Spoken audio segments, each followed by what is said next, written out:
So I will set up the next panel by saying we tried to present examples of effect heterogeneity, and now what should be obvious is that we need a kind of coherent framework for thinking about that. So our next group will talk about that. I also want to welcome a guest. Carlos is a statistician here at the business school, and was a Bayesian with expertise in effect heterogeneity, so he wanted to come see it. He's also a co-author on the national mindset study I presented earlier.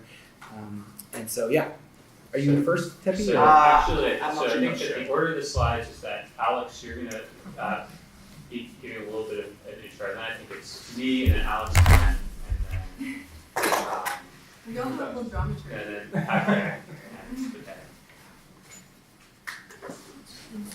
All right, well, welcome to the treatment effect heterogeneity group.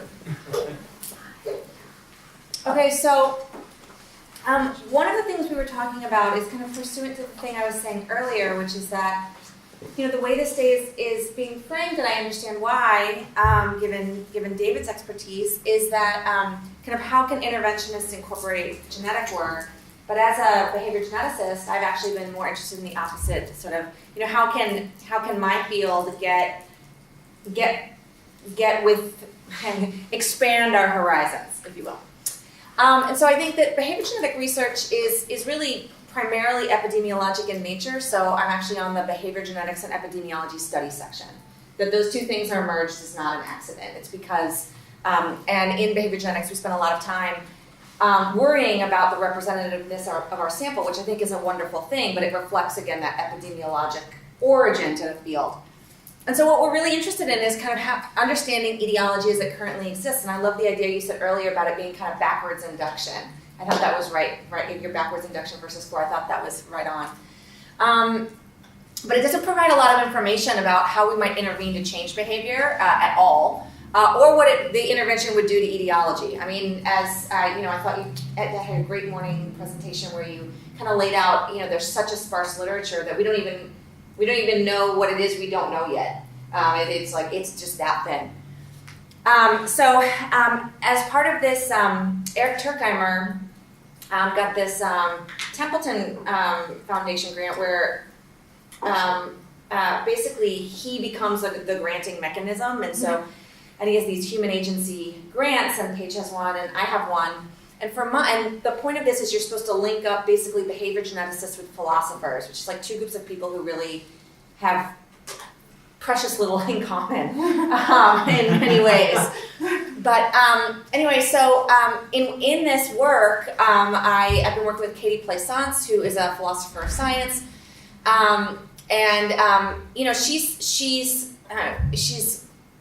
really knows a lot about, and her specific interest is behavior genetics, actually. And so what she said is that the most common critique she faces in the philosophical field is that behavior genetics tells us about what is, but not what could be. And that really kind of reflected, I think that reflects that epidemiologic frame.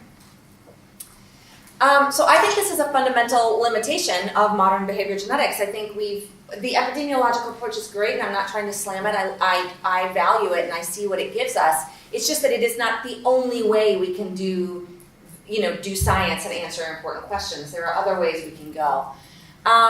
So I think it also, I think in practical terms, if we're interested in the etiology of a given outcome, we're really looking at the etiology of one outcome, not the etiology of all possible outcomes, right?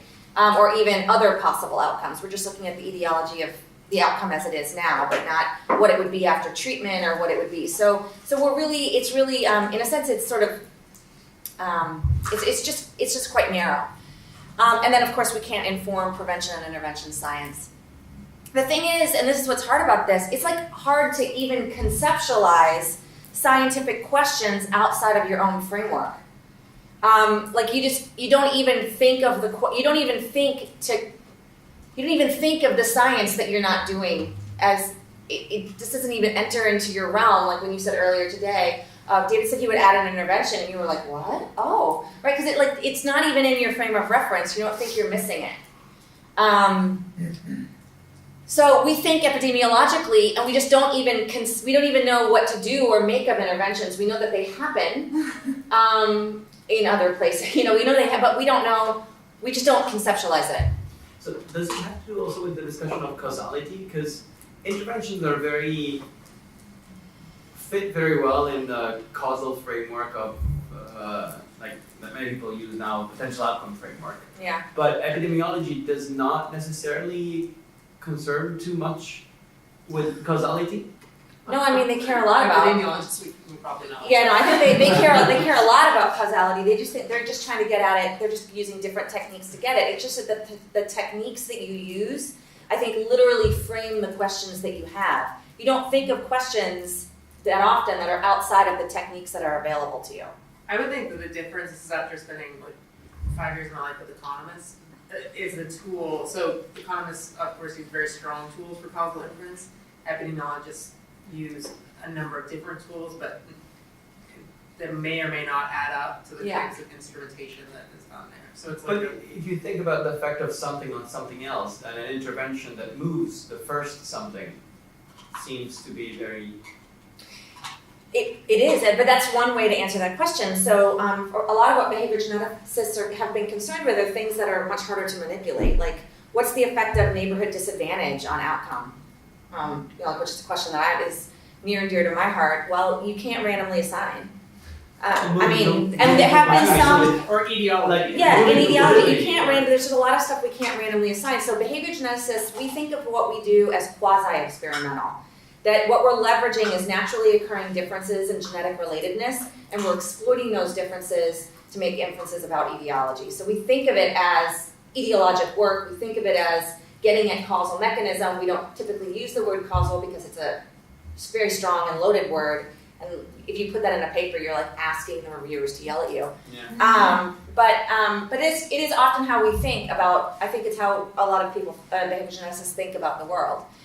And I mean, I think in terms of thinking about interventions, I just don't even think we don't have the tools to do that. We know that there are experiments, but we don't think about doing them ourselves. So, just on that point, to draw the parallel with epidemiology, George J.B. Smith has been very critical of his own field, which is epidemiology, and basically saying that scientists need to almost give up on the entire field because they kept using these weak methods for causal inference, like just throw a bunch of covariates at it, and then they'd find results, they'd say they were causal, and then on various blood biomarkers being causal for risk for heart disease or something. Then someone would do a major trial in which they actually targeted those blood biomarkers, and it wouldn't change risk for heart disease or whatever it is they're targeting it one bit. And so, the idea behind epidemiology was perhaps not that the interventions were impossible, but they were extremely costly to test in a randomized trial, and you'd want to have good non-experimental evidence first. Right. He was very dissatisfied with all of these putative causal mechanisms that finally made their ways into clinical trials, and it just didn't cut it. Yeah, good point. So this contributes to what seems like to us a paradox. There's this how do we understand these two sets of findings together because they seem so different? And people have been indirectly referring to this all day, which is that even highly heritable traits are responsive to environmental interventions. So academic achievement is stable and highly heritable, right? We've been discussing that all day, but has been shown to be affected by factors like class size, the percent of females in the classroom. Everyone's achievement of males and females is higher when there are more females, there are higher proportion of females in the classroom, and school quality in randomized experiments. So so how do we put those two things together? If it's highly heritable, what does it matter what proportion of people in the room have two X chromosomes? How could that possibly matter? But anyway, such is the state of the literature as it is. So I think we have, I think there are a couple, this is simplistic. I don't think this is the answer. I think this is a part of an answer. I think there are some foundational assumptions that give rise to this paradox, or this is some of the assumptions that give rise to this paradox. One is that I think people have the idea that environmental interventions have to be long-term or really strong to alter genetic effects. And I think it's actually studies like the Perry trial and others that have kind of lent credence to that idea. because it was, big, but then it faded out, and it faded out because genes asserted themselves, is what I can imagine a behavior geneticist is saying. And that highly heritable traits are less malleable than less heritable traits. And I think, again, these are assumptions, but they've almost never been tested. We just assume that they're true, and they kind of guide our thinking without us actually testing them. So, anyway, so now we're going to get into someone we're going to get into a first set of work. It's still quasi-experimental rather than fully experimental, but he is starting to test some of these assumptions. So I'm going to flip this over. Yes, please. I just say I really like this, and I'm glad you raised point 2, because I feel like I hear that a lot, but I haven't seen the evidence. Oh, I'm going to show you the evidence. Okay. So I think this is really helpful framing. Good. For someone who doesn't know the field. I mean, like, It's not true, but it doesn't need to be true, but it Doesn't resonates necessarily with people. They believe it. people think that. Fair enough. Yes. People think that. Yes. I'm I'm not saying I think I it's mean, I think those people all the time. Yes, I've yes, seen that I'm in not saying I years. think it's true. I don't, but there are lots of people who do. I mean, is it how you're He's going to present data showing how that's not true. Okay. Giving away everyone's Sorry. results.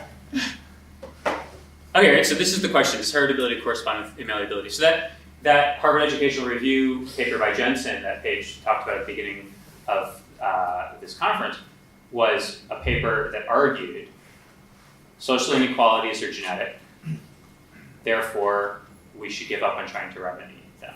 That was his argument, right? And so this rests on 2 presumptions. One is that these achievement outcomes, which is Jensen was mostly talking about IQ and things that IQ is correlated with in terms of school achievement, are heritable, and because they're heritable, black, white, and rich, poor differences are never going to be able to be shrunk because you can't intervene on heritable things, or the more highly heritable it is, the less you should be able to intervene. So the first thing I did, so I'm using data.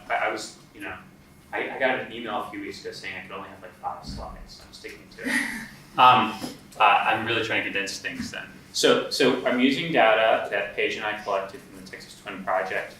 The Texas Twin Project, just to give you some background, is a population-based study of children in the greater Austin metropolitan area who are attending public schools in 3rd through 12th grade. In this case, I'm just looking at 3rd through 8th graders because what we've measured in them. A third of the participants have received some form of needs-based public assistance at some point since the time that the kids were born. It's got the whole range of socioeconomic advantage and disadvantage. It's about 60% white, and the remaining 40% is a mix of a number of different minority groups, the largest of which is Hispanic.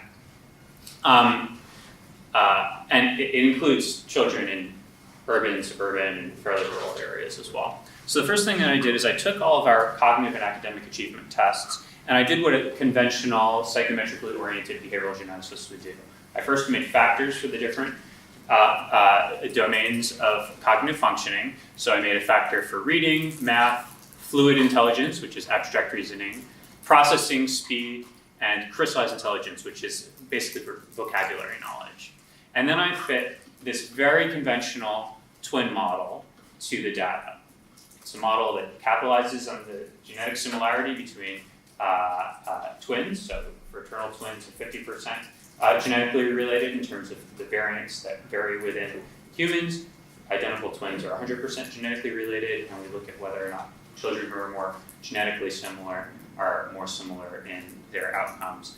There's assumptions, I'm not going to go into everything, but this is kind of a conventional model, and actually, when you look at it at the comparison to molecular genetic estimates of heritability, they're higher, but they kind of correspond. So stuff that's more heritable in a twin study tends to be more heritable in a molecular genetic analysis as well. So generally, this is picking up on the sorts of thing that we mean when we say that things are genetic.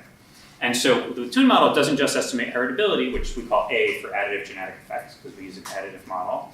It also estimates 2 sources of environmental variance, C, which is the common environment that represents all of the environmental differences that are stratified across homes, So we can think of things like quality of schools, since most kids who are raised in the same home go to the same school, parenthood, parent socioeconomic status, neighborhood advantage and disadvantage. And then E, which is the non-shared environment, which is within family variation, that's non-genetic. And so if we were to take this kind of naive perspective that more heritable outcomes are going to be less amenable to interventions, and perhaps we might also elaborate on that in saying that the outcomes that have less of a shared environment or common environmental effect are also going to be less amenable to interventions because there's no environmental differences between families that are contributing to the variation. What we would probably expect to see is that reading and math, because they have fairly sizable C, so common environmental effects, so between family stratification, should be amenable to interventions. Fluid intelligence, so abstract reasoning, is almost entirely genetic. That should be very unamenable. Processing speed, fairly genetic, also no shared environment. We should expect no intervention effects there. And for crystallized intelligence, maybe a small intervention effect. So that's that's if we were to take this perspective, that more heritable, less shared environmental means less malleable. So, and then we have this whole battery of executive functioning tests, which are kind of these regulatory processes like inhibitory control, the ability to multitask, storing information in short-term memory while processing that information. And when we create a general factor of executive function, it's actually 100% heritable, so we would expect that this factor should really be very resistant to intervention effects. But even if we look kind of elsewhere at the kind of more specific tests, there's actually no family environmental effect at all on these tests. So again, if we're taking this perspective that heritability corresponds to malleability, executive functions should be particularly resistant. So what I wanted to do is I wanted to take in this exact same sample. So oftentimes people say, well, the twin estimates lead to different conclusions from the treatment effect estimates because they're done in different samples, and one of them has a restriction of range, for instance, in the quality of the environment. So I'm going to take the exact same sample, and in this sample that I've already estimated genetic, family environmental, and non-shared environmental variance components, I'm going to take two observational natural experiment approaches to testing for the potency of schooling effects. So the first one is a regression discontinuity design. This is just a simulation to demonstrate how it works.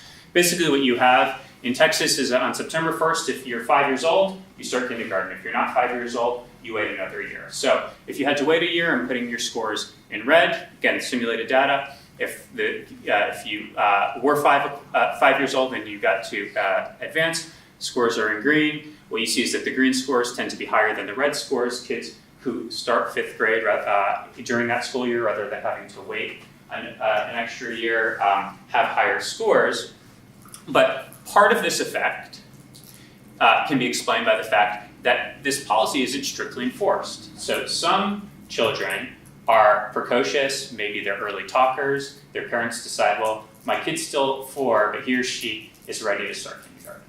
So we've got these kids who should be at the top of the red distribution, but in fact, they are in green because they have been promoted early. And then we have these kids who maybe they were late talkers and their parents said, they could benefit from an extra Billy, year. isn't that against the regression discontinuity? Because you want them to be different other than the policy impact, right? So you don't want parents sorting them. If you're from the University of Michigan, this would kill your entire line of research.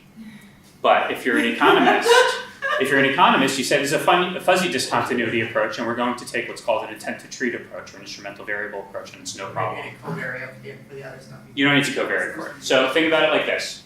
If I were to give people an antidepressant,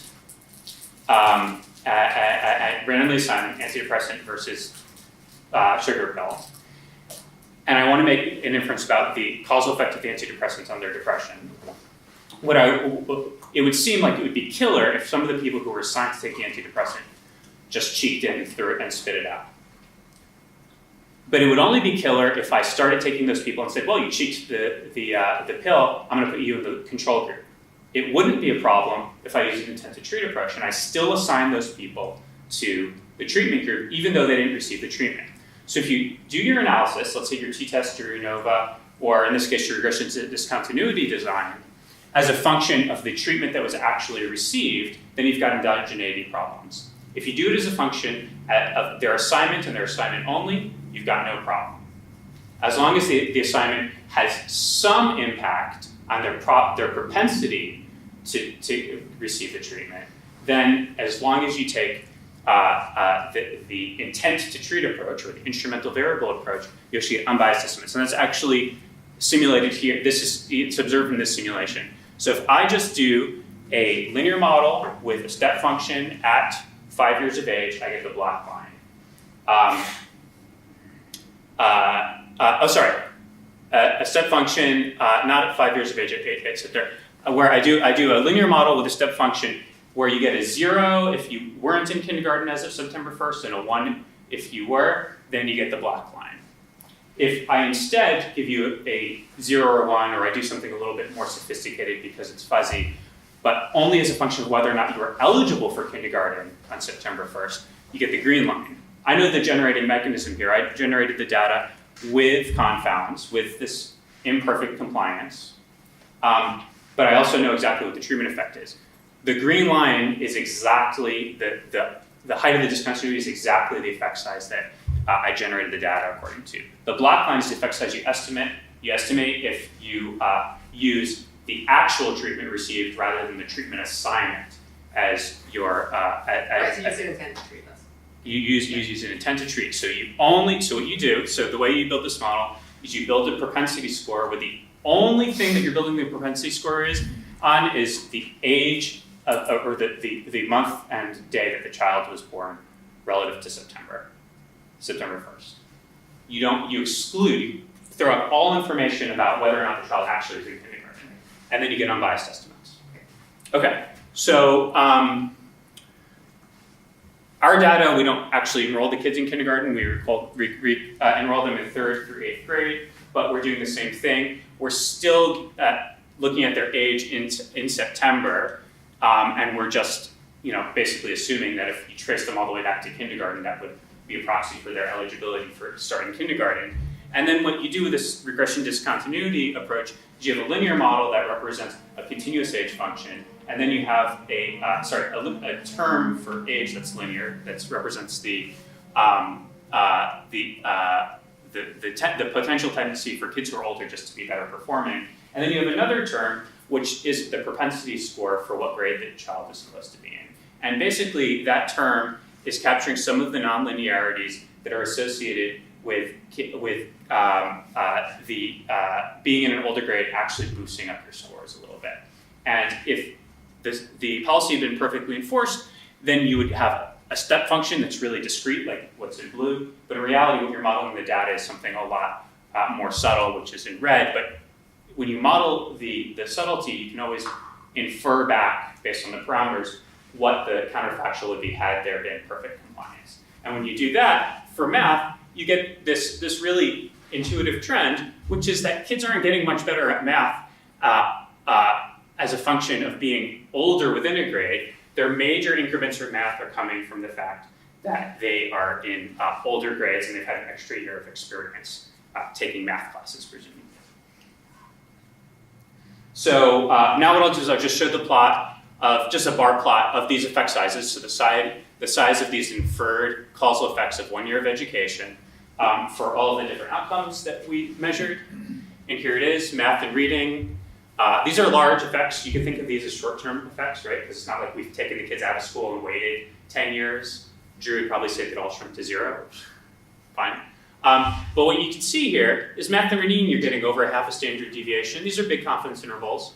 Half a standard deviation effect. For the fluid intelligence, or what I'm calling here visual spatial reasoning, it's a very wide confidence interval, not much of an effect. But for processing speed and executive functioning, which have no shared environmental effect whatsoever, and executive functioning is 100% heritable, you're getting very sizable effects of a year of schooling. So we're not seeing heritability estimates correspond to the size of these schooling effects.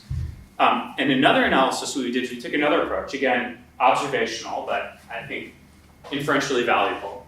So this is what's sometimes called seasonal learning effects, or the summer slide. And basically, what's been documented in lots of studies, and we've replicated here, is that during the school year, kids get better and better in their math and reading performance. During the summer, they actually, the further they go on into summer, the more they forget the stuff they learned in school. So here's math performance as a function of time until September 1st, so the beginning of the school year. So you can see at the very beginning of the summer, so the end of the previous school year, they're high, they're going down, and then starting on September 1st, their scores start going up linearly. So the red line in this case is the lowest, so it's locally smooth. The blue line is the spline model. They overlap nearly perfectly. We're seeing an abrupt transition from a decline in math performance during the summer months to an increase in math performance during the school year. And so the question is, what do you get for the other variables that we measure? And here it is. It's a little bit of a mixed bag depending on what you measure. But the one thing that I think is really interesting is that the ordering or the relative magnitudes of these summer slide effects do not correspond with the heritability estimates. So, for instance, math is has the most sizable summer slide and the most sizable kind of school year increase in performance. But executive functioning, which is 100% heritable, has nearly just as much of a summer slide as math and a pretty sizable increase that's in purple during the school year. So again, we're finding that the magnitude of heritability, magnitude of shared environmental estimates in the twin study, in the exact same variables, the exact same kids, doesn't correspond with these fairly robust methods for inferring schooling effects from natural experiments. Okay, that's what I've got.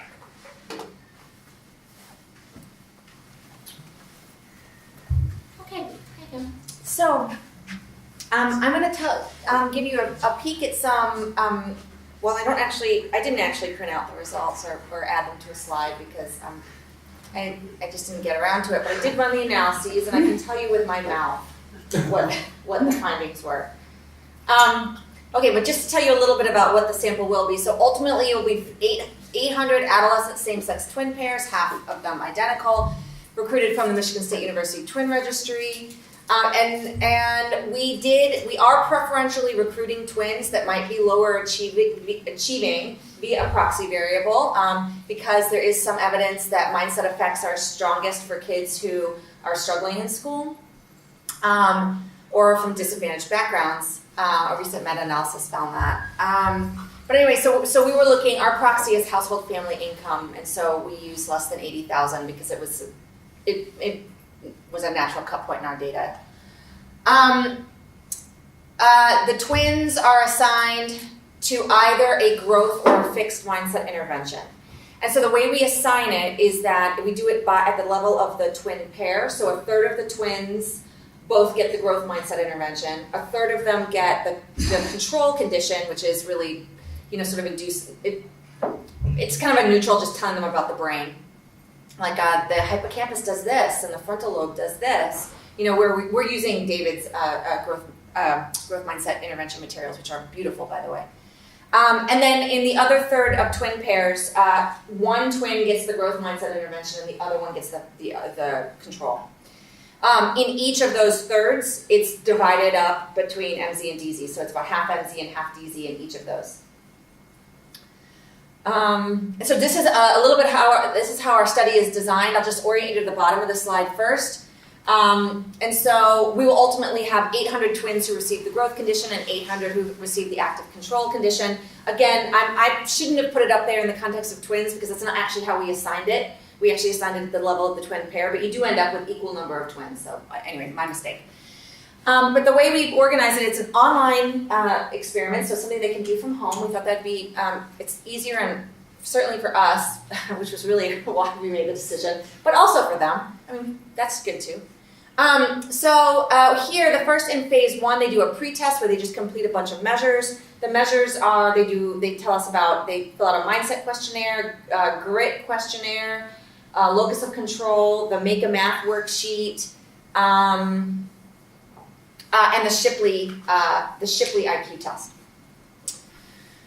Then they either receive the growth or the active control intervention, and then we re-administer all of the questionnaires. And so what we're going to do is compare ACE estimates. So we're specifically interested in ACE estimates in this phase 3. Is it the case that heritability estimates differ in kids who received the growth mindset intervention versus those who received active control? Luckily, we also have phase 1, so we can ensure that any changes in heritability that we see in post-test were not already present in pre-test. The other great thing about having multiple measures is that we can look to see, using kind of a bivariate Purcellian framework, whether or not it's the covariance path between pre and post-test that's being moderated, or whether or not there's a unique genetic effect at post-test that's being moderated. Can I just ask? Yeah, please. What is the time frame here? It's the whole experiment. Yeah, so just like, right. It takes about an hour to do the whole thing, or an hour and a half. Oh, from So phase this 1 is- to phase 3 is like a 90-minute interval. Yeah. Yeah, I mean, this is quick. They do like half hour, 40 minutes of questionnaires. They do, an intervention that is, I don't know, I'm not sure how long it is. So Half an hour? Yeah, and then, I mean, these are back-to-back assessments, basically. So, I mean, yeah. And you're estimating heritability back to back? Yeah. Yep.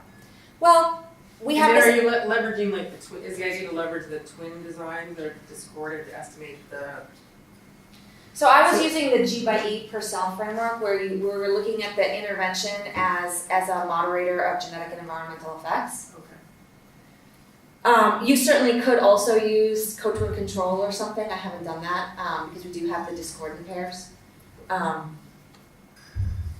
But yeah, I'm literally comparing. I'm computing ACE estimates before and after the intervention, and doing that separately for the experimental and the control conditions. So is it the case, for example, if the growth mindset intervention matters, it might be that heritability estimates change from phase 1 to phase 3, but they only do so in the kids who experience the growth mindset intervention and not in the kids who experience the active control.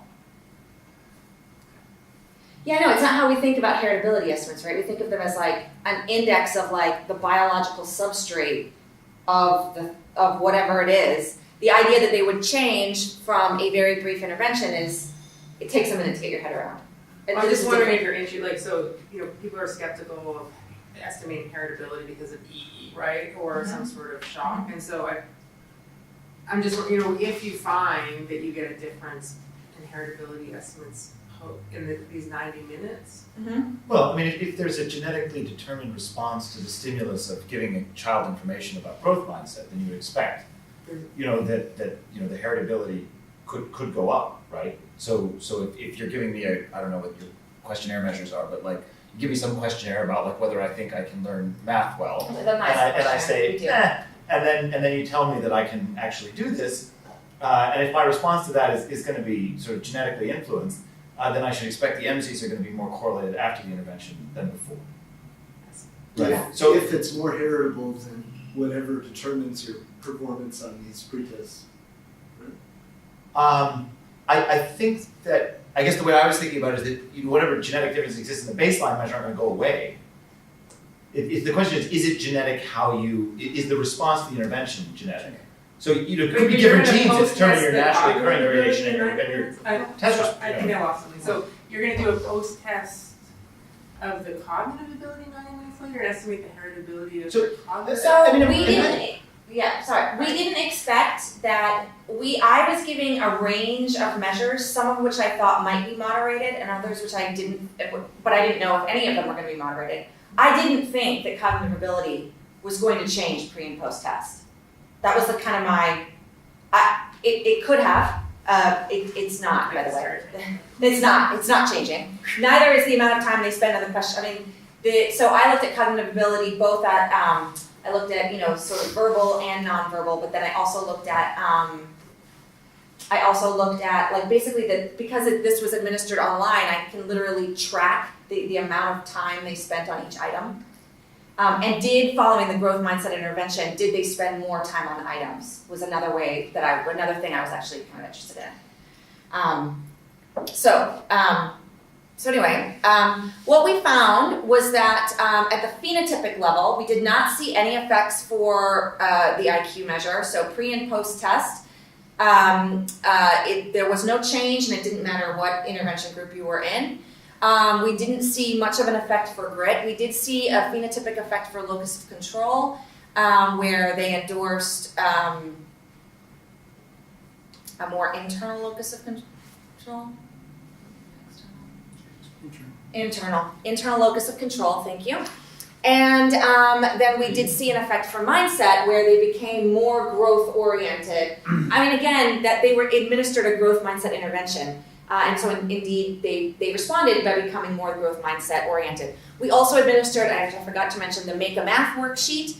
And indeed, consistent with your results, we found that people were selecting more hard items and fewer easy items following the intervention relative to their baseline performance, and that effect was only observed in the growth mindset kids and not in the active control kids.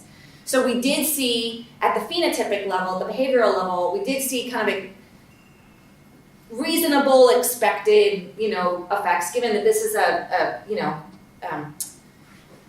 quick and dirty study. Okay, what we did see, preliminary findings, I've only got 450 of the pairs so far, and again, we're using my words and not my slides, because I did not have time to prepare said slides.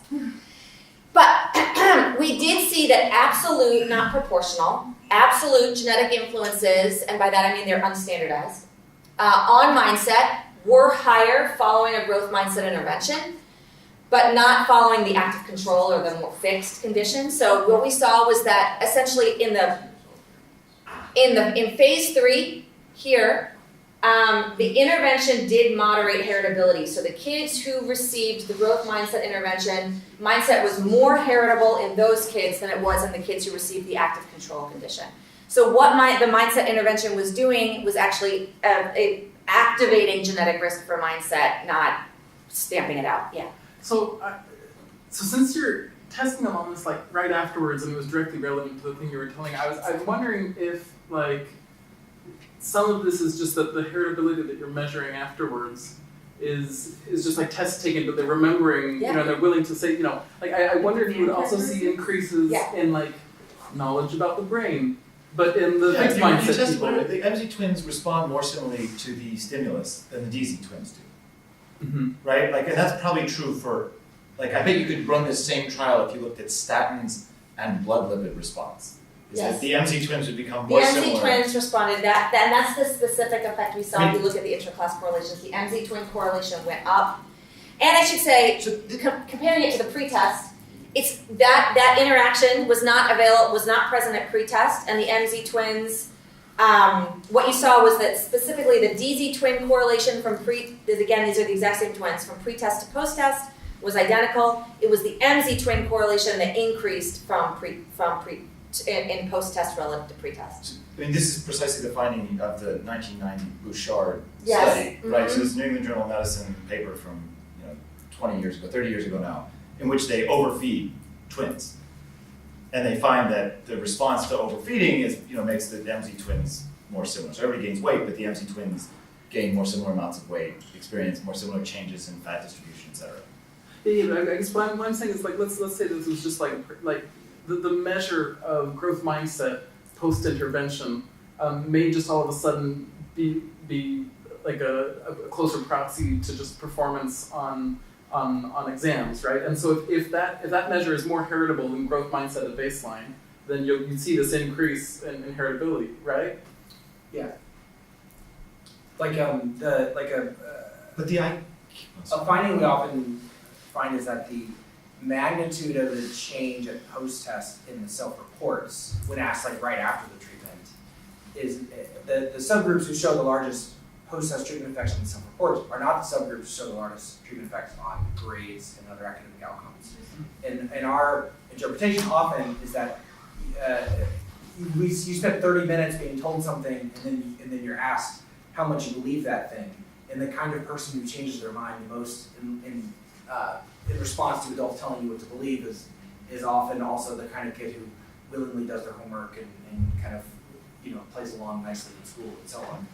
And whatever that is, if it's more heritable than growth mindset, then I think we'd expect to see those changes. Right? So if that kind of like agreeability or willingness to kind of change beliefs in response to adults and so on is more heritable than, I'm just restating what you said, then that might contribute to strong heritability on the self-reports. But then maybe not in response to the behavioral task, because the behavioral task is something where, like, at least what the way we always frame it is, later you're going to have to do these hard problems. So even if you're faking it, maybe you don't really want to do hard math, and so there's kind of higher stakes involved in the behavioral task, where you might see different results than self-reporting that you should talk. So for Make a Math, we did see the phenotypic effect that I mentioned for the Make Math worksheet. At the etiologic level, I mean, again, I've only got a little more than half the sample I think I'll really ultimately need. So I think the mindset effects are the biggest, and they were the easiest for me to run now. Because we've got about 150 pairs per condition, and those are divided between MZ and DZ. So we have like 75 MZ pairs and 75 DZ pairs in each condition. It's just we don't have a ton of power yet. So right now, the only thing that's popping as significant is the mindset effect, because I think it's the biggest. But I think when we have 800 pairs, we'll know a little more about whether or not we're seeing the same thing for Make a Math. I mean, at the phenotypic level, there is a big effect for the Make a Math worksheet. At the etiologic level, so far not anything, but it's hard to know. I don't know yet. When the economists replicated this in Norway, they didn't like that we ended it saying, oh, by the way, there's no time to do this worksheet. So they made people do all the worksheets, so that way there's like kind of real stakes at the end. Oh well. They find exactly the same effects and the same effect size even in the Norway sample, so that's reassuring in ours. But it's something to consider is, given that they're doing it twice, on the second round, is there a way to make them feel they actually have to do it, because it might make them feel like there's real stakes? Alex, is the phenotypic effect on mindset larger than the phenotypic effect on the math worksheet? In the national study, the effect on self-reports is like 0.35 standard deviations, and the effects on the worksheet task is 0.2 to 0.25. Yeah, I think it was. I'm just saying, you've got a small sample size, and essentially you've got these two effects, these two changes in heritability. One of them is, the confidence interval doesn't overlap 0, and one of them, the confidence interval does overlap 0. But if that scales with the size of the phenotypic effects, I think that's consistent with the interpretation that like intervention response is heritable, because like so is everything else. Yeah, right. No, I mean it makes perfect sense, but like. I mean, I'm not trivializing the result at all. So yeah, I mean, what you're talking about is what originally, was Gottesman's idea of reaction range, which is that, you can think about the phenotype, the outcome, not being a score in any one measurement interval, but the slope of a learning curve, and the slopes of learning curves are more similar amongst more genetically related people.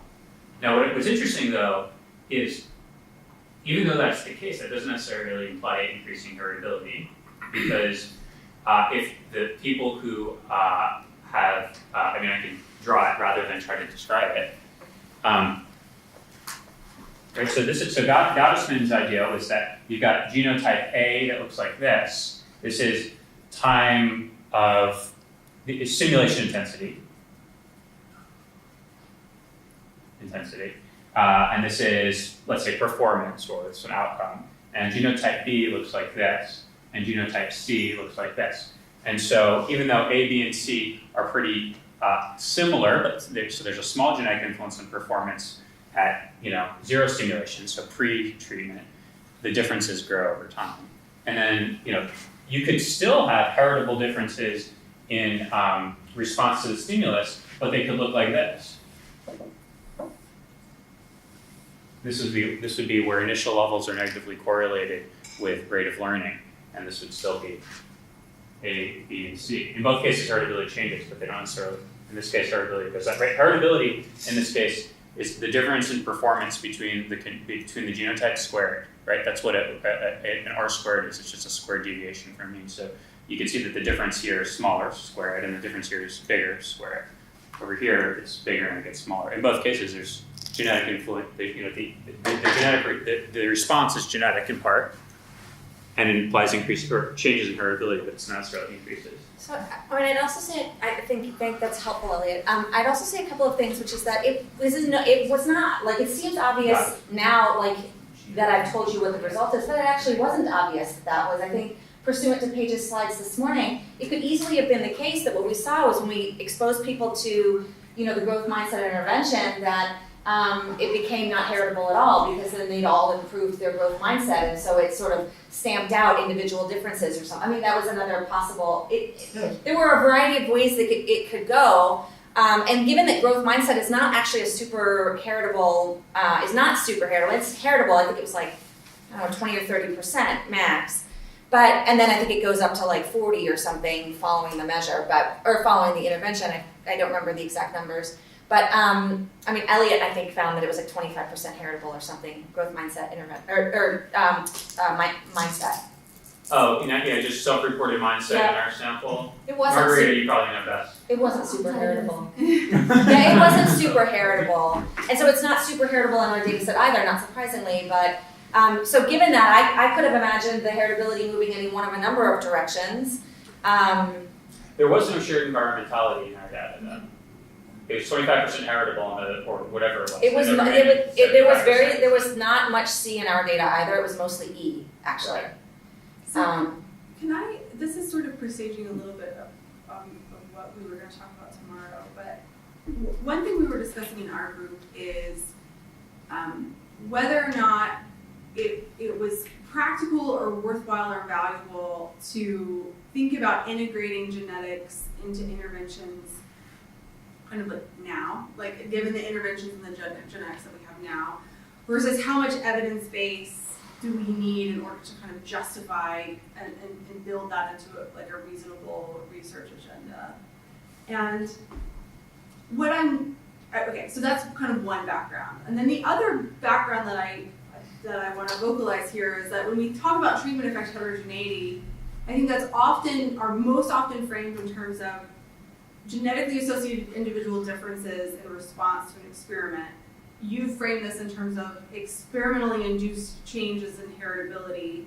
I don't think it's always obvious that those are two sides of the same coin. And so I guess putting those two things together, I'm wondering if this sort of research is indirect evidence that there is genetic heterogeneity in response to mindset interventions. That there's some genetic individual difference that is worth exploring here. I'm making Dan's brain hurt. He's giving me his face. I think that's right. I think. I want to dive, again, I did this quickly and we don't have the full sample, so but we've asked all of the participants, how convincing was the presentation? We had them write a letter to future participants, as you to kind of assess the extent to which they really internalize the messages. And so we want to look at all that as well. I'd also be interested in, are there, additional moderations in the data, which we certainly don't have the power to look at now, that are important? What are we do have some other variables that we could look at as possible mediators. So this is we've just scratched the teeny little top of the surface, but I was just, I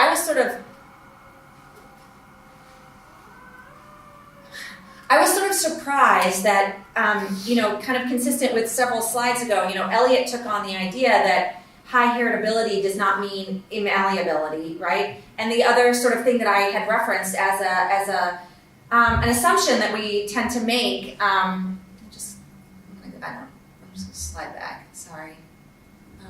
But that slid too far, way too far. Was that environmental interventions must be long-term or really strong to alter genetic effects. Well, this is neither of those things. And it's true that we're looking at, we were teaching to the test and all that. But I guess I was a little surprised to see the heritability estimates pop already. I was honestly a little Are you surprised. following that? So, I mean, the question was a good one, is this just conscientiousness, the test of Yes. up? And then do you follow them up to? We're not yet, but that is our plan. We're not But doing it's it nice yet. you have the behavior. I mean, I guess one of the things that I get very excited about with what you're talking about is what Chris and I'm going to take Elliot's lead and also write up totally uninvited. Great, no.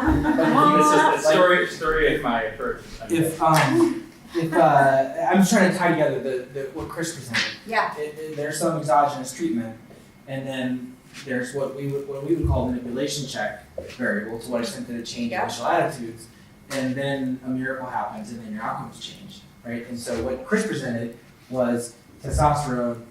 There's this first moderated to CPAP. He didn't show you that, but we didn't find that the treatment was more persuasive for some levels of testosterone or not. It was rather, given that you were persuaded, that change in attitudes predicted outcomes more. Right. And what it seems like what you're seeming to find is, and this could be totally wrong, but it seems like moderation here, and that's two different ways in which there could be treatment effect heterogeneity in the outcome. One is that there's differential rates of uptake on the initial belief change, and others that given the belief change, I see what you're they saying. translate into outcomes. And before we did our study, we kind of didn't know, was it going to be here or there? And our pre-registration was like, do it here and there, and then this was the finding. And so here too, I think, so not only did you find a version of this, but also it kind of had the opposite direction that I think some of us would have predicted. And I feel like this is a really productive area for research because we now have, I think in response to Paige's question, I do wonder if this finding, though preliminary, is enough to justify additional research because there's a there, this first Well, I stage. think if once we get the sample bigger and we know a little bit more, like we can start fleshing out. I mean, we'd still really. Ultimately, we would collect long-term data and be able to flesh out this part too. But okay, before then, we can flesh more of this out, right? So, is it the case that this effect is really being seen only in the low-income kids? Like phenotypically, we see stronger effects in the low-income kids. Maybe in these data we do as well. Is it the case that it's more potent for boys or girls? I mean, I don't know. So those are things that we would have to look at. But I know because Paige and Elliot mentioned it that in one of your big samples you've been collecting twins as well. So the national study has twins. So I mean, if we start seeing like, okay, this is, if we find it here in a quick online, quick and dirty intervention. I mean, to me, I guess I did think of genetic influences as more. I wouldn't say I thought of them as immalleable, but I didn't think you'd be able to change them in 30 minutes. So that was a little bit of a surprise to me. I've actually done work before where I looked at. So basically, I do these really intensive video codings of parent-child interactions, and you find that and it's over minutes, like minute 1 to minute 2 to minute 3, and it's only 8 minutes long. We did find that the non-shared environmental correlation decayed across even a few minutes, but the genetic and the shared environmental stayed constant basically across. So I was like, okay, well, those are just sturdier estimates. So I was surprised to see that it changed at all. So let me just say that. But kind of got off track. I'm sorry. He gave me too much wine last night. It's all my fault. It is Everyone. really his fault. It's all his Let's fault. try to transition. Dan. Happy is 30 minutes. Yeah, let's transition out. But anyway, yeah, so I think, now I remember, if we can then, if we could combine forces potentially across the two data sets and show something that's not in a quick and dirty, but we're seeing something similar, I think then we start to say like, hey, look, there's something, this is a legit setup, this is one way, this is one thing that the mindset manipulation is doing, and look, we need to, as a field, be paying more attention to the etiologic consequences of intervention versus just the phenotypic. I'm like always a problem, but I'm just trying to understand this. So you say this is the inference is that this has some sort of genetic effect, right? But people who are more similar are responding to the intervention in similar ways. That's a different. I mean, maybe that's what's going on. We don't know for sure that that's what's going on. Well, But they're monozygotic. we know they become more similar, but we don't know that it's because they respond well. Well, the monozygotic. Yeah, they became. Yeah. So I do think that we need to make sure that Yes, that we do. Patrick So just one quick question though, like, so what you didn't expect was the treatment to be effective because it was just 20 minutes? No, I Or expected the- to see the behavioral effects, I guess. The thing is, phenotypic effects are typically based on changes in the mean. These are based on changes in the variance around the mean. Those are not fully independent, but partially, at least Yeah. partially independent statistics. If one changes, it is not necessarily the case that the other will change. So, and you certainly don't know how it's going to change. So, I guess, anyway. How much was the heritability after the treatment? I want to say it went from like 25 to 40%. So we have 25 as well. Oh, okay. That's what I was going to say. Elliot was right. Yeah, here you go, Patrick. Okay, I'll be fast. Yeah, and this is a much stronger example. So we're starting with the weaker example, and now we're doing the stronger. We're starting with a twin example. So it's different. This is better. You'll see. I've seen it. So this is just, I'm just going to be really quick about this, but then talk about, I think, what are kind of big general lessons about the design. So this is based on the 1972 compulsory schooling law change in the UK. And so this is an instrument that has been used in a lot of studies to look at the effect of education on everything under the sun. The idea is that, before 1972, you could drop out of school at age 15. In 1972, suddenly you couldn't drop out until age 16. And before this reform, like about 20% of students were dropping out at 15. And so from one year to the next, you see this big increase in the educational attainment from one cohort to the next. So this lends itself well to like an RD design, because if you look at people born just before the reform to just after the reform, these should be pretty similar. But the only difference is that one cohort got more education than the other. And so we can even split this by polygenic risk. This is polygenic risk for BMI. And so you see before the reform, and this is from the UK Biobank, so it's this big selected study, but it's of 500,000 people in the UK. And you see coming up to the reform, about 20% of people were dropping out at age 15. And then suddenly after this big jump, and most everyone is staying in school. You do see a little bit of separation where people who have high BMI scores, meaning that they're at high risk of obesity, were a little bit more likely to drop out relative to the people at the top. But this nice clean discontinuity will allow us to say something about what's the effect of this additional education. I'm going to say on kind of obesity, and how does that effect differ between these three groups? And so to give you a sense of what the baseline health was, so we have this aggregate measure that's kind of BMI, which includes body fat percentage and waist hip ratio. And so we combined it into a single measure. We picked a threshold. The threshold roughly corresponds to the obesity threshold for BMI. And so you can see first off that the polygenic score predicts pretty well what kind of baseline obesity levels are. So if you have a very low BMI score, you're much less likely to be obese than the individuals who have high BMI scores. The difference between the low group and the high group is about 20 percentage points. So it's a pretty big difference. And so these are the causal effects for each of these three groups as well. And so you see that these low risk individuals, we see no real effect on their BMI risk as a result of education, whereas we see big decreases in the risk in the high BMI group of about 14 percentage points. And so if you do the math, we saw about a 20 percentage point difference in risk of obesity between the low and high group of 4, and then afterwards we should see about a 6 percentage point difference. And so we're seeing, as a result of just one additional year of education at around age 15, this gap that we saw between these two groups of individuals closed by a whole lot. So this is yeah. Oh, go ahead. Oh, no, I'm good. I was going to transition to something else. So. Oh, okay, but you showed us on the slide before. Yeah. Right, so part of what's happening here is you have variation in educational outcomes that are correlated with the BMI PGS, and those go away post-reform, because now everybody stays. Yeah. Although since we're doing an IV, like we take into account these pre-reform differences, and so in principle these are like the effect on compliers, and so this is the effect of someone who would stay in school until age 15 before the reform, but then did stay in school until age 16 afterwards, and so this is. There's not there's differential treatment like as a group, but these estimates correspond to exactly 1 year of education for the individual.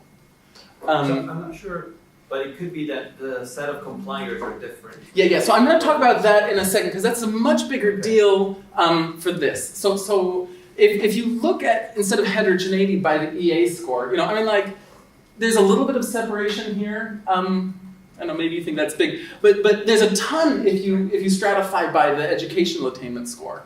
Right? So 30% of people with a low educational attainment score dropping out at age 15 versus 12% afterwards.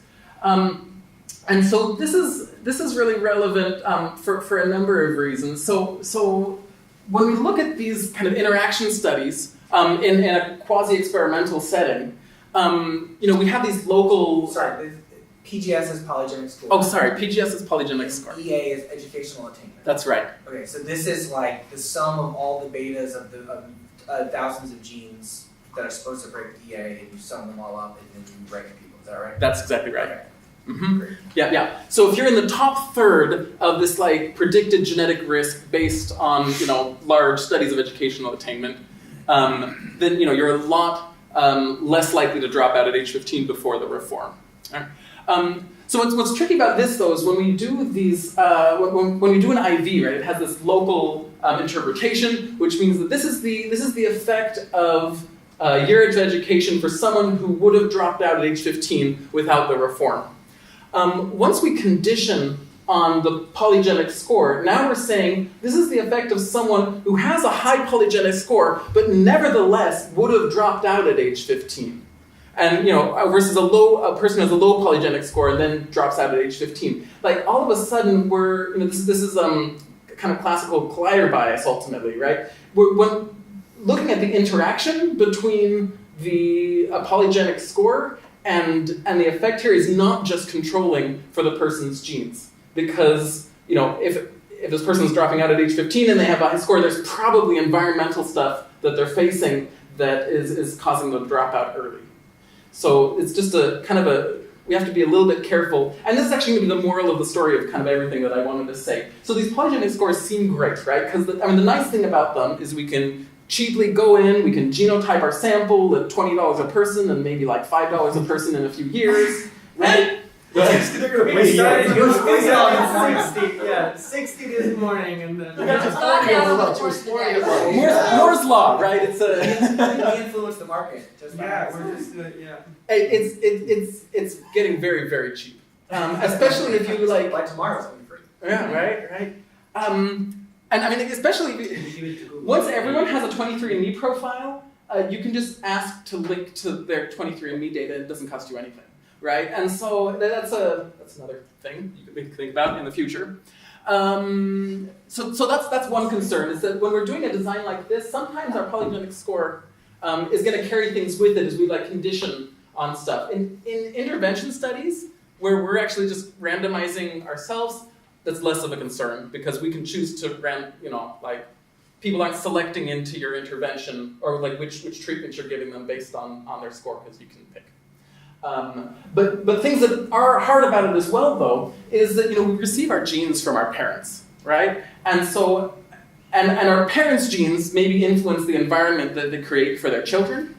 And so when we are looking at the interaction of a polygenic score with something or another, we're not, it's not even purely genetic. We're actually interacting with something that is carrying an environmental signal.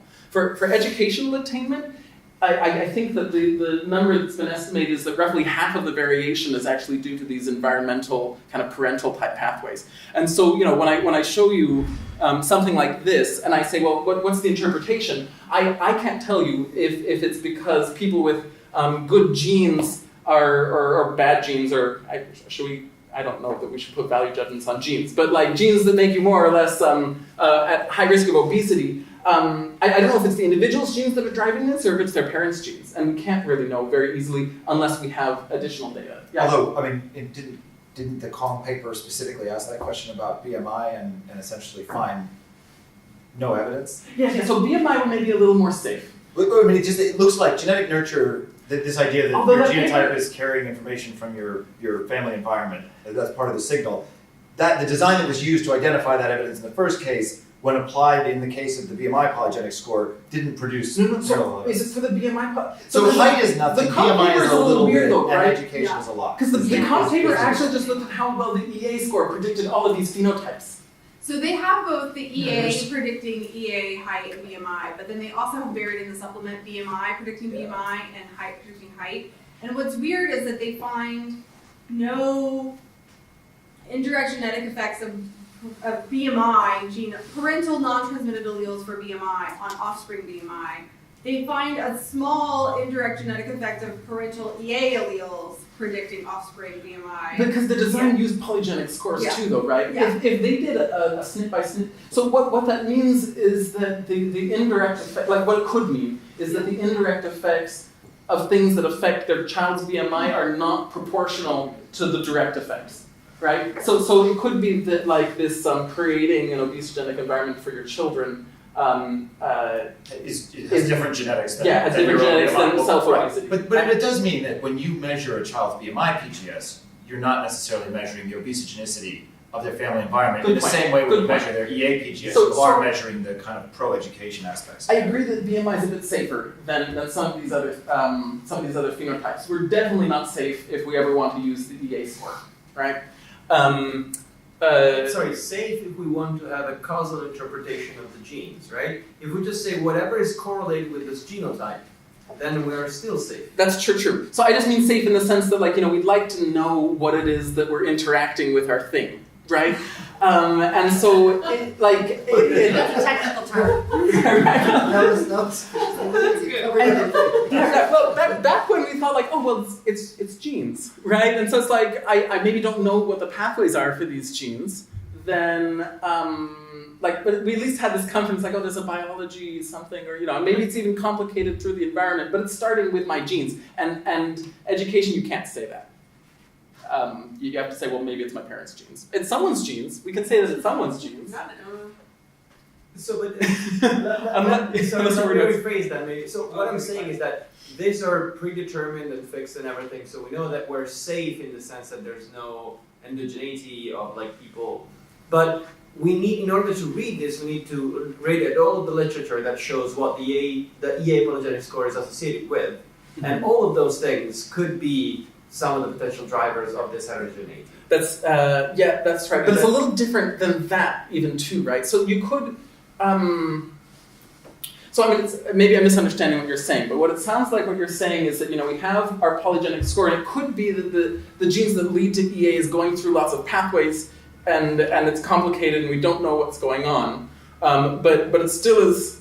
No, I'm just saying that everything that we know is correlated with the EA polygenic score could be the mechanism that is driving this. Okay, sure. Right. But it's okay. So also the parents' genes, also the genetic nurture, everything that other people. But those two are the same thing, though, right? I mean, I think that the one that really troubles people is the parents' one. Sorry. When we talk about heterogeneity here, you're talking about the left side of your regression discontinuity. Well, I'm going to also talk about how to interpret, like, if we then wanted to do the, I mean, like, so here's the results if you do EA score on like SES, right? And so this is preliminary work. These are, I don't promise that these won't change before like we're done because we're working out lots of problems. But I think the column that I think is probably best is this one here. So the UK Biobank doesn't have good income measures. They have household income broken into 4 categories. And so that's not ideal, but they do have really detailed occupational measures. And so you can turn that into like an occupational prestige. And so I think this is the best measure of SES that they have there. And you can see from here, there's a big direct effect. This is measured, I think, like 1 to 6. There's a pretty big direct effect on increasing the occupational prestige with an additional year of schooling. And there's an even bigger interaction effect, which means that people who have a high educational attainment score, notice that it's also positive here. Like all of these things are positive, which means that if you have a high polygenic score, you're already going to have a higher occupational prestige. If you get additional education, you're also going to have a higher occupational prestige. And if you have both, you have an even higher occupational prestige than if you had just one of those things, right? So an interpretation would be the returns on years of schooling are larger for people that have higher EA PGS. That's the quick and dirty interpretation. That's an interpretation that could be made. Right, but it's hard to think about what that actually means if we wanted to be more careful about it. Yeah. So if you go back one slide.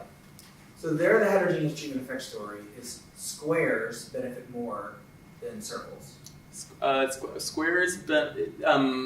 squares are low. Yes. Okay, yeah. Uh-huh. Yeah. Okay, so that's one heterogeneous treatment. And then the question is, what's the long run effect of going from not graduating to graduating? Mhm. 1 year. Well, And of 1 year, of additional year of education, I guess. Well, I mean, so like, it's also weird to say the And squares. so The squares as a group circles- benefit more, but the squares individually. Wait, aren't the squares so, I'm confused. so what Patrick is showing us is that, like, if you impose a ceiling effect on the dependent variable, right, then the benefits accrue to the people at greatest risk, right? So in a world in which you're capping the outcome, and you deliver an intervention, Wait, I'm right? confused. I thought The people who results were accrued most to- likely to fail to the achieve highest the threshold benefit. benefit the most. Yeah, No, no, because you get rid of the Ceiling, ceiling. you're at a ceiling. So Which just is the like next in terms slide. of education, Then it's the people at the top. like there's more benefits if the only thing you care about is giving education to people. Okay, yes. Right? Yeah, there's more people who are getting education in the square group. Although the returns to the education is higher for this there's a small group of people. Is there a laser thing here? Well, wait. There's a small group of people here that are benefiting a lot, and a big group of people who are benefiting less. But here, this is just like fractions staying to age 16. So if you looked at total EA, you'd probably see your three groups slightly more spread. So you would raise the floor, but you would still have heterogeneity in the, I don't know, whatever it is, 16 to So I have that whatever. figure. It gets a little tricky just with how the UK Biobank measures education. This is part of the reason I call this preliminaries, because we're dealing with a bunch of technical issues in the UK Biobank. I want to wrap up soon, because there's more slides that we need to get through. But I think that we talked about a lot of things already, but one point here is, again, this is the opposite of what we saw for BMI, going back to what we were saying this morning, where we have educational, but the results that we're seeing are heterogeneous and multidimensional, whereas on health, we see that education closes these differences, whereas in education, it seems like it's exacerbating them. Or is that bad? I don't know, it's increasing the differences. Yeah. So scores are messy, there's lots of things you need to worry about, they carry stuff with them that we don't necessarily understand, but they're pretty powerful to pick up things like this, and it gives us something to maybe look at in the future. Great. So there have been papers showing, effective heterogeneity, in terms of, like a treatment effect, modified by some genetic or, some other socioeconomic, background variables. And then, so you can be interested in effective heterogeneity for many different reasons. Maybe you are optimizing, the allocation of treatment so that you can maximize the aggregate effect of a treatment policy. Or you can be, trying to extrapolate your experimental result on the sample to some other population so that you can actually talk about scalability of your experiment.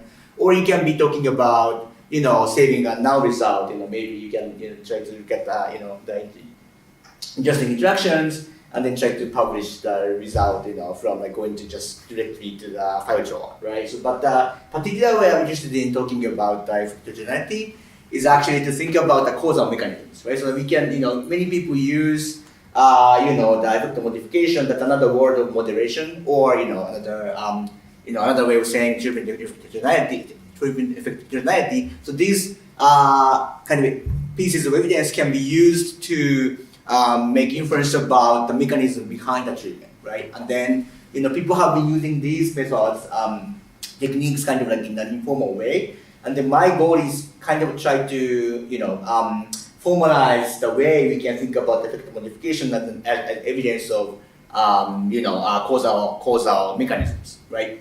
And then, so there's a big literature on which, where, people are talking about mechanisms in terms of mediation. So, if you're a psychologist or maybe sociologist or political scientist even, you have been thinking about, conceptualizing mechanism in terms of the intermediate variables, which, transmits the effect of the treatment on the outcome variable, okay?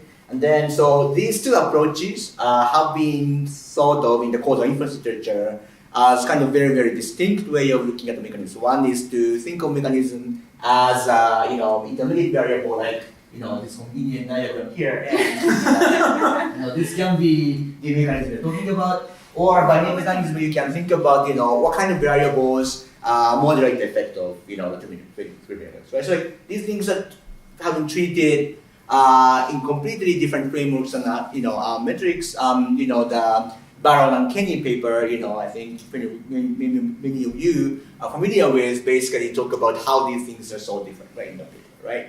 But so like I have been working with David, for some time now, and then we have kind of like a formal way of basically treating these two approaches as like a different ways of estimating the same effect, which is the same effect being the causal mediation effect. So we can think of the moderation analysis as a way of using the moderator, the effect heterogeneity, to estimate or identify and estimate the effect of the treatment on outcome variable that goes through this mediation path. Okay? And then basically, the way you can think about this is as long as you can find, the moderator that's very specific to this mechanism, then you can actually use the effect heterogeneity as evidence of this variable mediating the effect of this on this, without even measuring this itself, right? So that's basically what we can be thinking about. And so coming into this conference, I'm interested in how genetics, the genes information can be used for that kind of purpose, potentially depending on how well you can specify and measure the genes, mechanisms. So so here's one example I wanted to bring in. This is coming from my own substantive interest, which is the political behavior, political opinions. So so one example I wanted to bring in was this study by Ted Brager and other people who were in Michigan at the time, I think at least. They basically, did this classical framing, study. So they had this, news story about, featuring an immigrant from a foreign country, showing the same factual information, but one story was, framed as a positive experience of the immigrant. The other condition was framed as a negative experience of an immigrant, and then basically they were trying to estimate the effect of this kind of framing on the experimental subject's opinion about immigration, right? And they find the positively framing the experience makes people more likely to say I'm going to support increasing immigration to the United States, and vice versa. But the question is, what's the psychological mechanism that's driving this effect? So that's the classical mediation analysis type of setup, and then let's say they one of the things they're interested in as a mediator is how much harm do they perceive as a result of the increased immigration. So so let's say that's the mediation mechanism they're interested in. So there could be two ways you can get at that kind of approach. So the one is what they did in this original paper, which is the direct mediation approach. So that's I guess I'm gonna use the cursor instead of pointer. So basically the standard approach, if you think of mechanism as a mediation, is to measure the perceived harm variable, the mediator, directly, and then run the mediation analysis, right? So it's basically very similar to path analysis. Baron and Kenny study, a type of approach is the classical one. I have worked on, with other co-authors to do the more modern way, using the causal inference, potential outcomes kind of way to get at the, causal mediation effect using the mediator as a variable, okay? And then the problem is, so first that approach turns out to rely on a lot of strong assumptions in terms of the as-if randomness of the mediator variable. And also in many cases, especially if you're looking at the mediator that's kind of psychological or hard to measure, you would basically run into the issue of how to measure the mediator. Is the act of measuring the mediator itself, might change the causal process that's underlying the mechanism you want to study, right? So in those situations, you might not want to do that kind of approach to get at the mechanism analysis. So an alternative people have been kind of intuitively using, I think, is to use a moderator, and then kind of implicitly assume that the moderator is very specific to that mediator itself, okay? And then basically look at the effect heterogeneity between, let's simplify that there's a moderator that we might call the switch, where if you are in the on group, you have the perceived mechanism, activated, and if you're in the off group, then you are actually you don't have the mechanism operating. So if that's the kind of setup, then people kind of use whether the effect is only present on the on group, and then use that as the evidence of the underlying mediation mechanism operating the treatment effect. So that's basically the two approaches. So the way David and I have been thinking about is to kind of like formalize the assumptions under which this moderation approach works, in order to kind of provide an additional way of studying the mechanisms using effect heterogeneity. So to be a little bit more concrete, so when we talk about causal mechanisms, what we're talking about is basically to estimate this quantity. So it's a little bit of technical terminology, but so you can actually describe the effect of the treatment on the outcome variable that goes through M using this potential outcome kind of notation. So you can basically say, so this is basically the effect of, so this is the nested potential outcome. So Y is the outcome variable. It can be affected by T and M, right? Like following this causal diagram. So basically what's happening is like we are capturing the effect of the changing the M on Y that's induced by T. So I'm trying to identify the effect of the effect of the change of M from M of 1 to M of 0. And the M of 1 and M of 0, this is the change that will be induced by the treatment effect. So basically, so that captures this these two arrows in the path diagram in the causal inverse sandwich. So there have been studies to kind of specify the assumptions under which we can identify this in the standard experimental setup, and then like the challenges in the literature. Oops. Okay, I only have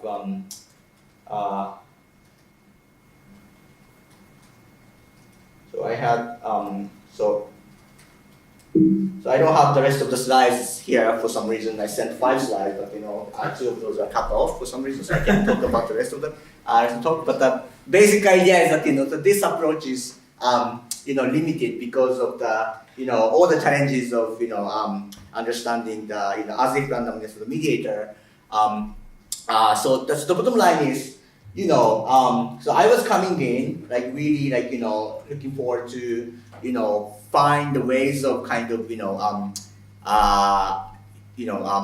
thinking of the moderators, the moderation variables that could be used for this purpose. And so I was, as Patrick's talk, for example, illustrates that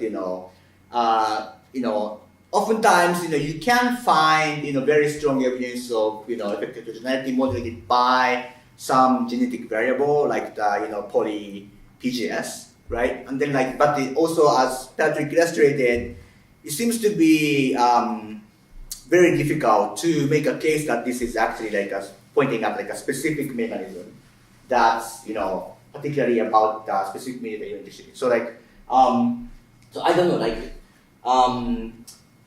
so that's at the point at this point my sense is there needs to be a more advance in the genetic literature so that you can actually pinpoint the mechanism for which the moderator is activating. But that's a very good summary of what I was gonna say in the 2 slides that were cut off. Yes.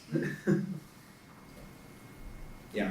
So I have a question. So delta in those slides, Yes. delta is the total effect or the indirect effect? Delta is an indirect effect. Is the indirect effect? Yes. So basically, so we're talking. So the T is the treatment. Treatment, yeah. Yeah. The little t is so that potential outcomes defined as. Potential outcomes defined as T and M of T, right? And then basically, so it's like the instrumental variable setup, right? Yeah. But the only thing is that we're not assuming the exclusion restriction. The T can directly affect Y. So unlike in the standard instrumental variable setup, I can remove this, right? Yeah. And then basically the intuition is that what I want to capture as a causal effect is the effect of the change in M that's induced by T.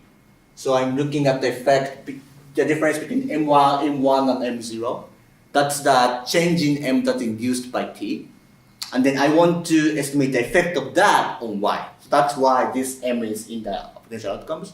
But I'm holding the T constant because I want to isolate the effect of T that goes through M. If that makes sense. Yeah. Your idea of testing mediation, or I guess testing mediation Right. using a pretreatment Right. covariate is really clever, I think. Right. But if the goal is precise causal estimation, aren't you kind of screwed? I mean, don't you really need to know the causal effect of the pretreatment covariate on the unmeasured mediator, or am I missing something? Or are you assuming that mediator's dichotomous in that? Doesn't have to be dichotomous. So the simplest setup is the dichotomous setup where mediator either exists or doesn't exist, right? Yeah, okay. But it could be a continuous, and you can kind of think about the effect being moderated by the size of the pretreatment variable. So everything can be put in the continuous term, Yeah. right?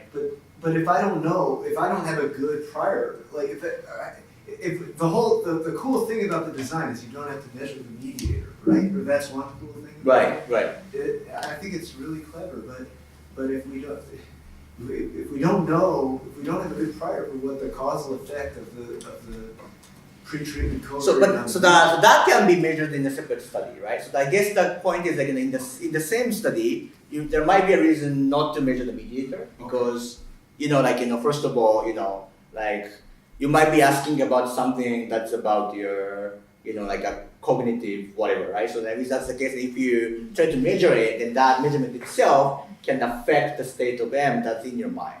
So if that's the situation where you don't want to measure the mediator, but that can be kind of, if you're trying to identify the third variable that affects the mediator only, you could kind of potentially measure that in a separate study where the measurement of mediator is not as big of an issue. Yeah, so that's a possible, yeah. Like we've been kind of inspired by some of the biological kind of neuroscience models where, like if we've been, from Yvonne's work actually, we've been reading a lot of it, the hamster sex hormones literature. We have the world's second best adolescent hamster researcher. Sorry, adolescent Syrian hamster researcher here at UT. The world's best is I bet you your didn't know colleague. that there was. Your colleague, Shosisk, is number one. Yeah, she And does. she's world class. And Yvonne's also very good. He's actually, so we've been learning a lot. Yes, she's amazing. She's What's the actually third good. best picture? And Syrian. Tepi, that's his slides I sent you. Oh yes. She has these hilarious studies where they gonadectomize hamsters by cauterizing their gonads for hamsters, and then they make them have sex or not, and then they do a bad job basically after the. Hilarious. Yeah, and then they cut their heads off and slice their brains out. But the most interesting part is the where they kind of after gonadectomizing, then they kind of do testosterone capsules or not. And then the supposed mediator mechanism of the testosterone is the reward sensitivity region in the brain. But it's really hard to measure hamster nucleus accumbens reward sensitivity activation in real time. So that's a case where it's hard to measure the mediator. So instead what she does is she switches off that with a huge dose of haloperidol. So it's testosterone or not is the treatment, but the supposed mechanism is reward sensitivity and the outcome is learning. But then she switches off reward sensitivity with this kind of second drug. Yeah, Haldol, it's called. And so it's hilarious. I love teaching it to undergrads because they think it's outrageous that a bland sentence like pubertal hormones do this is actually from this kind of gruesome study. But it's a nice example where it's really hard to measure the mediator in real time, but there's a switch off or on. And you think the mediator is the same pre-treatment as post-treatment? Well, in that case, they can just manipulate. In that case, they manipulate the switch. And so the idea is to move from the idealized biological example and then say, under what assumptions could you argue that our pre-treatment covariate is like that? And often we're very loosey-goosey and informal. And the idea is to impose a discipline and say, here are the conditions under which we can make the causal. Right. But so in that sense, basically the treatment is an instrument, right? Yeah. So you don't observe the mediator, Yeah. but you have an instrument that affects the mediator, and you use it to shut off the Well, mediator. yes, but were you gonna share the 4 types of effect modification? Yeah, I have some. Do you I have wanna it draw on my that? yeah, I have it on my computer. But I guess one thing I'm gonna respond to that about that is basically the one. So this is different from the instrument in the sense that the instrument can directly affect the outcome variable, and still you can still get the the identification result. So if it's an instrumental variable, you would have to find something that only affects the mediator, But not the outcome. right? But not the outcome, right? But in this case, you can have an instrument that directly affects the outcome variable as long as it doesn't interact with the direct effect. So Okay. it can have a direct effect on the outcome variable, but if that instrument modifies the effect of some other mediator, then that's going to be a problem. Yeah, then it's bad. Right. Right, if haloperidol Okay, had effects right. on another Right. testosterone. Yeah. right, So So it's easier than using mediator. one instrument, you're using it directly as the mediator, or like the intention to treat for. It has to be orthogonal with respect to the treatment mediator. Yeah. but The not treatment has to be orthogonal with randomized, respect to right? Separately. Yeah, The treatment but- itself has to be randomized, yeah. But also the drug will be randomized, right? The Well, instrument yeah, doesn't have to randomized. be Yeah. random as long as it satisfies the assumption that it only interacts with the mediator of interest. Yeah. So Tim, you want to draw the 4 things because it actually relates to Yeah. what Patrick was talking about, That's right. which is that even when you have an effect modifier, you still have the interpretive problem. because- So I'm gonna piggyback on this thing because actually this G is perfect. So this is the switch I'm talking about, right? And then this could actually affect this as long as this doesn't interact with this path. So if I know that the effect modification in terms of T on Y, is only coming out of M, then I can say that effect modification is due to the change in the mediator mechanism. Therefore, I can identify this effect. So But this can affect directly this, and also this can be confounded. This itself can confound it as long as it doesn't interact with this mechanism. So you have to know the effect of. I'm sorry. Q on M. Q on M to G. begin with. So we don't have to know the size of this effect. You don't. No, so we don't have to know the size of the effect. As long as we know that this effect is, if I find that the T on Y is modified by G, and if I assume that the modification can only come from M, then that can be used as evidence of the modification. I mean the mediation through M. Okay. I mean it's kind of abstract because it would be nice to have like an example, but because we are still in a I guess I'm science sitting here, now. like, I'm just trying to think, would a polygenic score ever work as Q here, right? Like, because they're so It's a G. dirty. Right. The thing is, So it is a polygenic score. Well, I mean, you could imagine genes that, for example, like let's say you have an intervention that is designed to prevent high school dropout, and you think it works by keeping kids from binge drinking regularly. You could imagine ALDH variants as this kind of pre-treatment modifier here, because people who carry these ALDH variants don't drink a lot, and so if you didn't see the treatment effect in ALDH variant carriers, then that would suggest that alcohol abstinence was in fact the mechanism of the treatment. The issue is, of course, that we use the alcohol dehydrogenase gene as an example because there's not much else like it. So it's hard to find genes that would behave in that way. But you could imagine. That's the problem with the polygenic score versus. I know. I think But you could imagine. You could compose multi-marker genetic indices for concrete biological processes. I think they're just we can't do it for very many things yet. There's right, so you could bigger test. What do you guys think about that? I think it's silly. Is it? Well, I'm interested. Oh, I'm alright. so actually, there's a Peter Kraft had a really nice tweet about the, the basic failure of the Egger test to exclude violations of the exclusion Okay. restriction. But basically the issue is if the genes act on something that could cause both of your outcomes of interest via different pathways, then Egger won't detect the violation. Okay. So one thing I realized in preparing this with Paige, and we talked about your model, doing this is I write the model this way, and what Chris and I were doing was we're thinking of testosterone, but it could be gene as some kind of mechanism, and then there's the problem of that this involves a lot of things. There's a bunch of other. So say this is observed, this is unobserved, and this is observed, but is a moderator really something else that has shared variance there? Like there's often the compounding you're measuring here. But then I realized you drew the diagram differently, I did. where the treatment effect was the genetic thing, and this is like educational attainment, and it might be mediated by some environmental thing, where you have a genetic thing, maybe you're a risk taker, and then you raise your hand, so you get lots of support from teachers, and then now that you got support from teachers, you can get a higher grade. I'm making this up. So then the treatment could be the switch. Yeah. And so I guess what I got excited about is thinking of, it's kind of easier to think of small randomized things here. Yeah. And so treatments as exogenous shocks to supposed mediators, even if you don't care about what the variable it is, as long as you think there's a kind of plausible identification assumption that it doesn't also moderate through other paths, and then in that case, maybe the smaller the better, you could still test the causal theory of the gene on the outcomes. But that part is pretty. Sorry. Go ahead.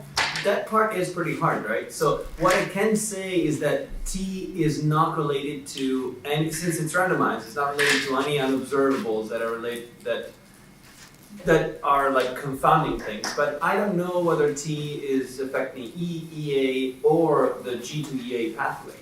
Because any of those But things what could you say be it doesn't matter affected if it by affects that. No, I know. So But you what I'm can't- saying is you that can't I have- cannot. How can I? Even if treatment is randomized, how can I say that has not going to have an effect on the G to EA path?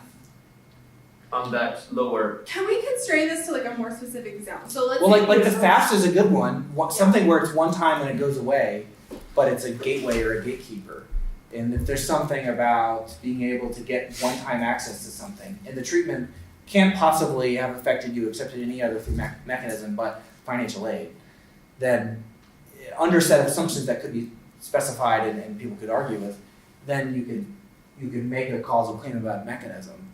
Yeah, I mean, I think what's Right.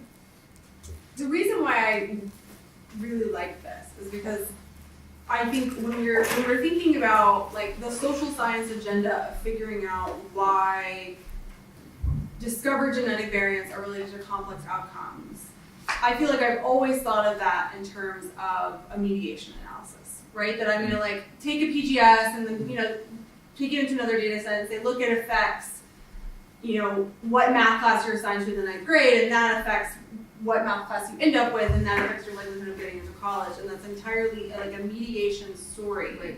And it never occurred to me until I started talking to David that an alternative way to test that would try to be like, what is the most targeted intervention I could come up with to push on placement in Algebra 2 in the 9th grade as a way of testing whether that is like a social process that connects phenotype to complex phenotype. And that seems really interesting, like as an approach to understanding pathways. Or at least worthy of testing. I mean, it could not work that well, but it feels like a reasonable. Yeah, so what I find is very interesting is one is like conceptually this is like a very nice way of kind of combining the two approaches. One, the other is like there is at least like a very clean biological example that we can use like an ideal situation where this theoretically seems to work. The question is this like realistically possible in the social the education sciences in a way that's kind of like more credible. I mean at the end of the day I think our baseline should be the standard mediation analysis. And then how this compares to that kind of approach as opposed to like a very clean evaluation study where everything is randomized and clean, right? So people are interested in learning about mechanisms, and then people try to get a lot of pieces of evidence to kind of like figure out what's the most likely evidential, the mechanism behind the treatment effect. People use mediation analysis, but like if you're familiar with the literature, like there's like there's a big pessimism about whether you can actually do the mediation analysis, and like so call it causal evidence, because there are many assumptions involved. Like this is also of course involves assumptions, but I guess that realistically speaking, if you want to get some handle on the mechanisms, I think we have to do is like a triangulate different types of approaches to get the mechanism evidence. And then Right. Well, my like lay version is feels like for a long time people measured environments and measured education and then said, yeah, but maybe it's really genetic, right? And then the argument is, well, yeah, but maybe genes work through the environment, in which case it's a mediation, right? But then how do we test that? It feels interesting to say then, well, one way to test this is to switch off environment, and then it can suggest why, and then maybe that's a resolution to the potential paradox of whether you can have treatment effects even in a world in which things have genetic effects. I have a question. So, and this is actually an actual question, like it's not a full question where I really think I know the answer. So do we think, collectively, now that we've been thinking about this all day, would we use the same type of data to test those two? Would we use the same data set to test those two? Could we, like, if it works, well, I mean, in a sense, Yes. yeah, Like, I think so too, but I yeah. You think- could in I'm principle, not but sure. then Sorry, can somebody clarify what the two What the things two are? different things are? Yeah, so, like, do we, So the pathway on the right and the this pathway on versus the that left. on the left, yeah. They are both.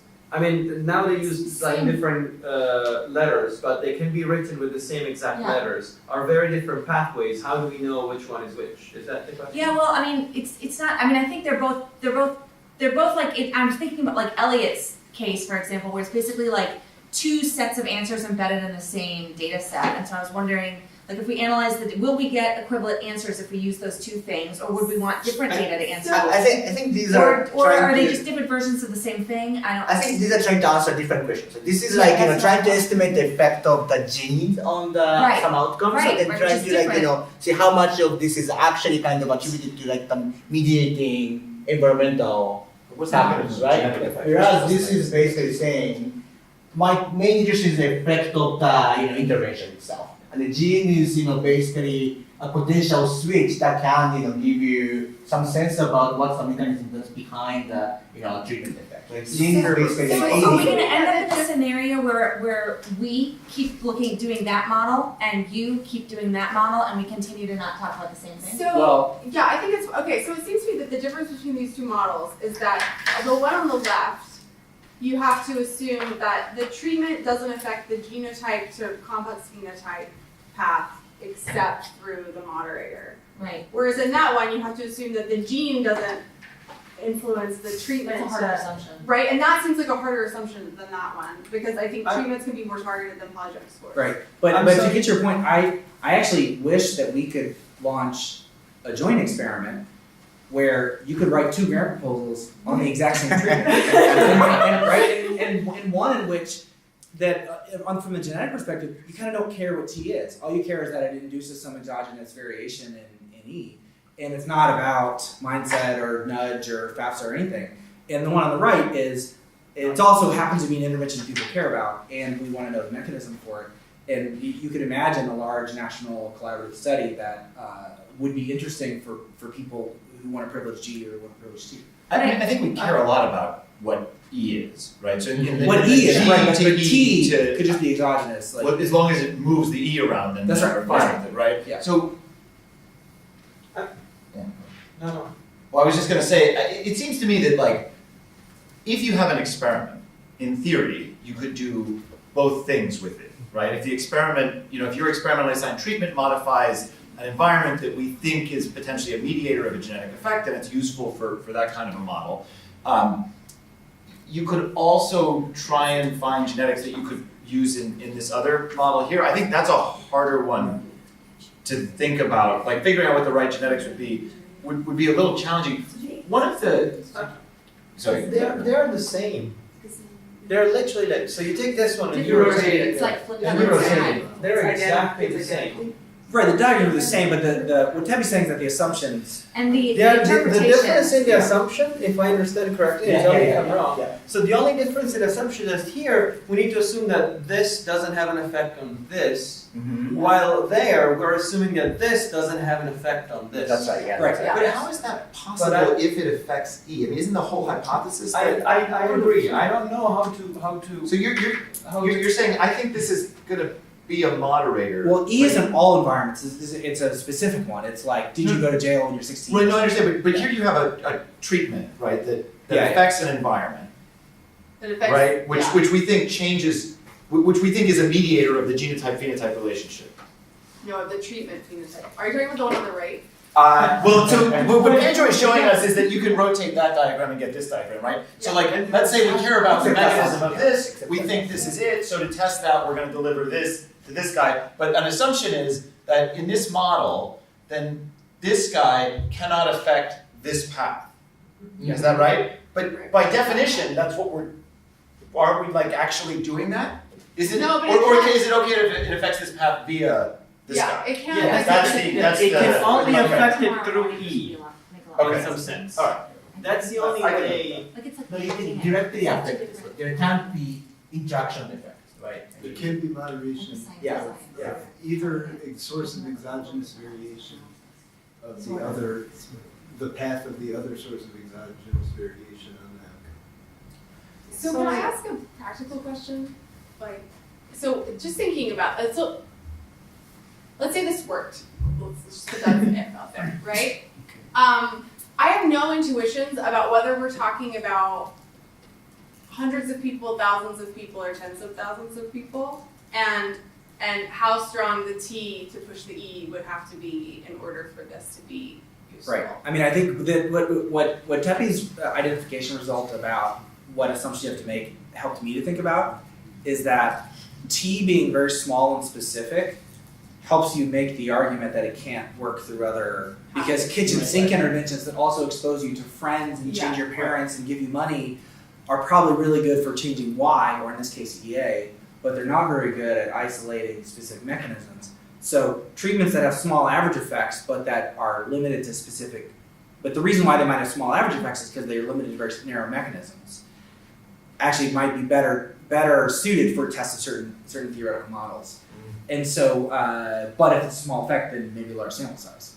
So I think, so to me, it kind of depends on, and I'm speaking out loud, but starting with a very specific contextual or social mechanism that you care about in the G path, and then powering for how much we think the treatment could change that very narrow thing. But I think the 20,000 person range is a reasonable. So simultaneously, I just don't understand, it would really help me understand the estimation. You simultaneously estimate all these paths and then you compare it to No. a model? No. So the whole point is basically you can just estimate how much of the effect of G on EA is moderated by T. Is moderated. Right. I mean, what's the interaction effect? Right. I mean, if there is an interaction effect, then that's going to be translated into like how much of this is going through this. That's Very helpful. yeah. That's the idea. So yeah. Okay. So one observation I had actually was so like I think I'm listening to like many of the genetic analysis of like this heritability stuff, right? So like I think what that can be summarized in one way to basically try to figure out like this 3 variable system and try to use the observed variation and the explain variation in EA in terms of E and G and trying to figure out this system, right? But this is basically one way of introducing an instrument to basically kind of like get at that question in a way that's more specific. Does the T have to be something that switches it from on to off? Could it be something that switches it from on to very on? Yes. Can be continuous.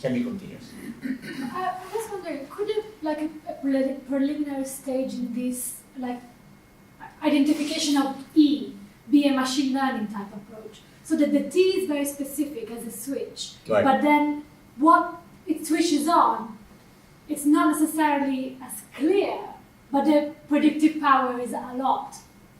could that be an initial potential approach? Oh, so you're Yeah. like, so in that way you're kind of starting with an intervention and then you're just figuring out what, I've pushed something, what have I pushed? Yeah. Like phenotypically. Then it's the- So like a cash transfer, We don't so know with a cash Yeah, transfer, cash you can mine the transfer. data to Yeah, find out yeah. what features of family life were altered, and then you, Could that? because, well, the question then becomes like, what about the stuff you didn't measure? Like, how do you know that that's not the, Exactly, this is what I mean, and that's why I'm saying, throwing everything you have measured into using a machine learning type approach, and then I guess working backwards.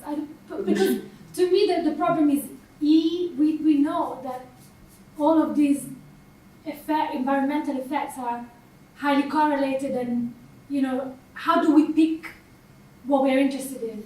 This is my main question. How do we actually severe one from another? You can imagine using past historical data or past quasi-experimental data to say that of a vector of potential whatever mediators they are, Mhm. and then betting on one versus another, and then one way to test a theory, because they're all correlated in the real world, the exogenous shock that only changes one and not the other is a way to address potentially these age-old questions of was it the parenting or the pre-K or This could be particular E, and other E's can be bumped into this direct effect. Also, this can go multivariate.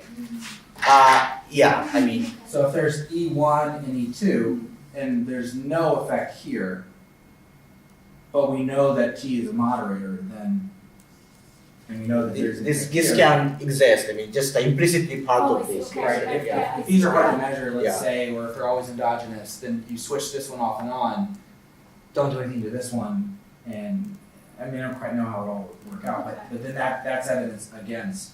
Yeah, no, okay, I see.